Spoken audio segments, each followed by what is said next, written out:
देखिए सर, सीधी सी बात है, जो नारा योगी जी ने दिया है कि बटोगे तो कटोगे, वो नारा आप कहीं भी फिट कर सकते हो। अगर आज दलित लोग बट गए तो मर जाएंगे, ओबीसी जो है, पिछड़ा वर्ग जो है, वो अगर बटेगा तो वो कट जाएगा।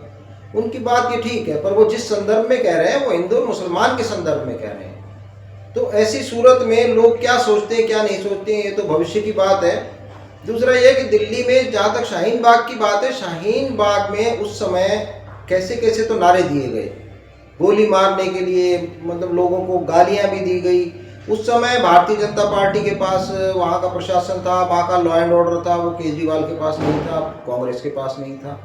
इसी तरह से जो बड़ी बड़ी सड़कें हैं वो सारी भारतीय जनता पार्टी के पास हैं, वो भी केजरीवाल से कोई ताल्लुक नहीं रखती। जहाँ तक कांग्रेस का सवाल है, आप देखिए कि कांग्रेस ने दिल्ली में जो किया था आज तक कोई भी पार्टी नहीं कर पाई है। जो मेट्रो चली थी, आप कभी मेट्रो में अगर ट्रेवल किया हो आपने, तो आप देखेंगे कि जो मेट्रो माननीय शीला दीक्षित जी के समय चली थी, वो मेट्रो जापान की जैसी मेट्रो है। इतनी साफ सफाई उस मेट्रो में रहती है, इतना आराम से लोग रहते हैं। तो ऐसा कोई अगर एक स्टेप भी किसी पार्टी ने लिया हो, केजरीवाल ने भी नहीं किया है। भारतीय जनता पार्टी देखिए पूरे देश पे शासन कर रही थी, उन्होंने कोई काम नहीं किया। तो ऐसा कोई काम नहीं किया गया जिससे लोगों का विश्वास इन दोनों पार्टीज पे हो। इसलिए तीसरे विकल्प के रूप में लोग अब कांग्रेस को चाहते हैं।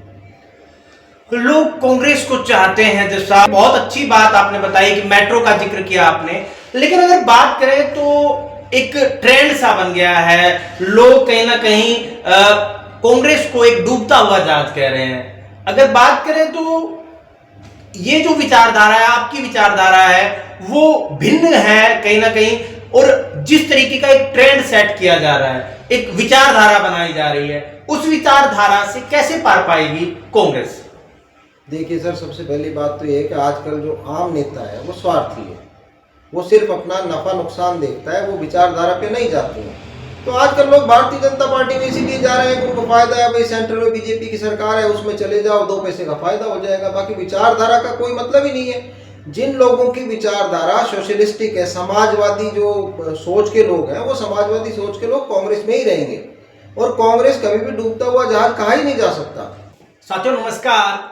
दिल्ली में चुनाव है और बीते अगर लंबे समय की बात करें, 10 साल से ज्यादा का समय हो गया है, आम आदमी पार्टी सत्ता में काबिज है, और वहीं भाजपा कमोबेश कोशिश कर रही है कि इस बार दिल्ली में वो सरकार बना ले।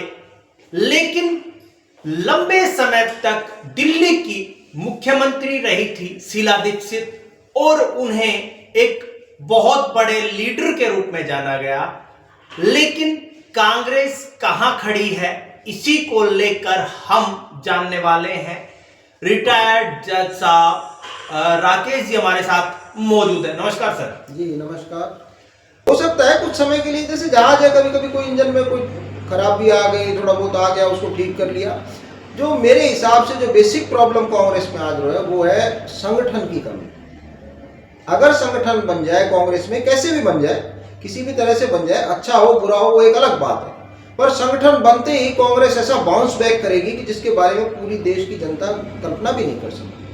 संगठन की कमी बताई है जज साहब ने, और कहते हैं कि जो जज होते हैं, जो जज साहब हैं, इनके जो विचार हैं वो बहुत ज्यादा प्रभावित कर रहे हैं। मैंने इनके बारे में काफी बार पहले सुना भी है, ये मेरा पहला इनके साथ साक्षात्कार है। और अगर बात करें तो ये वास्तविकता है, क्योंकि संगठन की कमी खलती हर पार्टी को। जहां एक तरफ भारतीय जनता पार्टी लगातार मजबूत हुई है, वहीं अगर बात करें तो कांग्रेस जहां कमजोर हो रही है, उसे संगठन की जरूरत है, और संगठन की जो कमी है वो लगातार कांग्रेस को खलती जा रही है। अगर बात करें हरियाणा के जो चुनाव हुए, उनमें भी कहीं ना कहीं संगठन नहीं बना पाई थी कांग्रेस। और अगर बात करें दिल्ली की, तो चुनाव की घोषणा हो चुकी है, अभी कुछ ही दिन में 5 तारीख को चुनाव हो जाएंगे। लेकिन अब अगर बात की जाए तो दिल्ली की जो जनता है वो कहीं ना कहीं असमंजस में है कि वो आम आदमी की तरफ जाए, बीजेपी की तरफ जाए, या कांग्रेस की तरफ। वो कौन से मुद्दे रह सकते हैं जिनमें जो है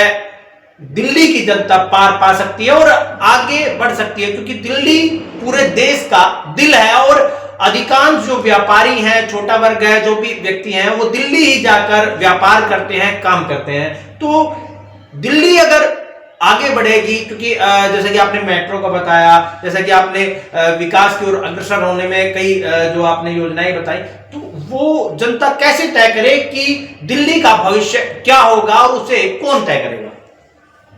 देखिए सर, ऐसा है कि किसी भी पार्टी को, कोई भी पार्टी हो राजनीतिक रूप से, तो उसका जो ट्रैक रिकॉर्ड है जनता वो देखे। कांग्रेस का ट्रैक रिकॉर्ड देखे, भारतीय जनता पार्टी का ट्रैक रिकॉर्ड देखे, और केजरीवाल की आम आदमी पार्टी का ट्रैक रिकॉर्ड देखे। इनका ट्रैक रिकॉर्ड का अगर आप तुलनात्मक अध्ययन करेंगे तो कांग्रेस का जो ट्रैक रिकॉर्ड है वो इतना अच्छा है कि कोई भी उसका सानी आज लोग नहीं है। दिल्ली में जितने भी डेवलपमेंट के काम है, मान लीजिए JNU है, दिल्ली यूनिवर्सिटी है, जामिया मिलिया इस्लामिया है, और मतलब बहुत सारे कॉलेजेस हैं जो दिल्ली में स्थित हैं, मेडिकल कॉलेजेस हैं, एम्स है, राम मनोहर लोहिया है। मतलब मैं कितने का नाम लूँ, मेरे को लगता है कि अगर नाम लें तो आधा घंटा तो इनके नाम बताने में लग जाएगा। तो ये जो दिल्ली में काम किए होगा कांग्रेस का ट्रैक रिकॉर्ड है, उसको देख करके जनता को वोट करना चाहिए, ना कि ये सोच करके भाई केजरीवाल 200 यूनिट फ्री दे रहा है या 2500 रुपए दे रहे हैं। इन चीज़ों से देखिए ये दूरगामी प्रभाव अच्छे नहीं पड़ते कभी भी।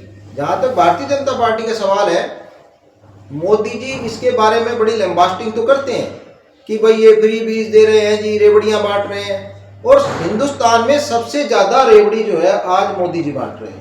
मेरे से किसी ने सवाल पूछा था कि इससे हमारे मतलब देश की उस पे जनसंख्या पे क्या फर्क पड़ेगा, तो मैंने उनको एग्जांपल दिया था कि भाई ऐसा है, देखिए कोई भी ले लीजिए, अगर किसी को मुफ्त में माल मिलता है तो मेहनत नहीं करेगा। पालतू कुत्ता किसी के घर में है, उसको मजे से रोटी मिलती है 2 टाइम की, वो गली के किसी एक कुत्ते से लड़ नहीं सकता, चाहे उसका वेट उस गली के कुत्ते से 3 गुना ज़्यादा हो।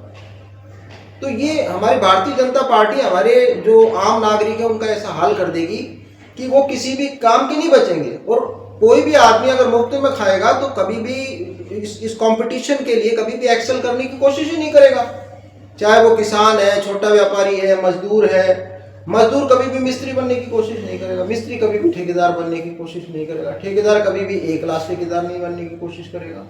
तो जो हमारी कोशिशें थी जनता की, जो पिछले 70 साल से कांग्रेस के राज में जो ऊपर उठे थे, जो आदमी पहले मजदूर था वो मिस्त्री बना, मिस्त्री से ठेकेदार बना, ये मैं आपको आम आदमी के बारे में बता रहा हूँ। तो ये सब चीज़ें अब समाप्त होती जा रही हैं, और अब से 20 साल बाद, अगर 25 साल बाद जो हमारी आगे की जनरेशन आएगी ना, वो एक तो किसी भी मतलब आर्ट से लेस नहीं होगी, मतलब कोई भी मतलब उनमें कला नाम की कोई चीज़ नहीं मिलेगी आपको।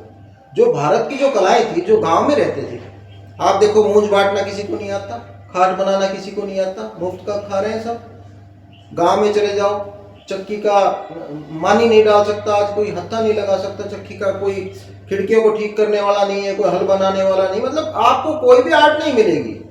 खाली 1-2 आदमियों के आर्ट को लेकर के 26 जनवरी को दिखा दिया, 15 अगस्त को दिखा दिया, कोई प्रदर्शनी कर दी, इससे कोई फर्क नहीं पड़ता। महात्मा गांधी का कहना यह था कि हमारे गांव में छोटे लेवल तक जब तक प्रोडक्शन नहीं होगा तब तक हमारा देश तरक्की नहीं कर सकता, और कांग्रेस इसकी तरफ जा रही थी। मोदी जी ने इसको बिल्कुल रिवर्स कर दिया है। वो अंबानी और अडानी पे टिक गए, बाकी सबको छोड़ दिया है। अब दिल्ली की जो जनता है कहीं ना कहीं उसको तय करना है कि दिल्ली का जो भविष्य है वो कैसा होगा, और दिल्ली की जनता किसे चुनेगी। इंडिया से गजराज सिंह की रिपोर्ट।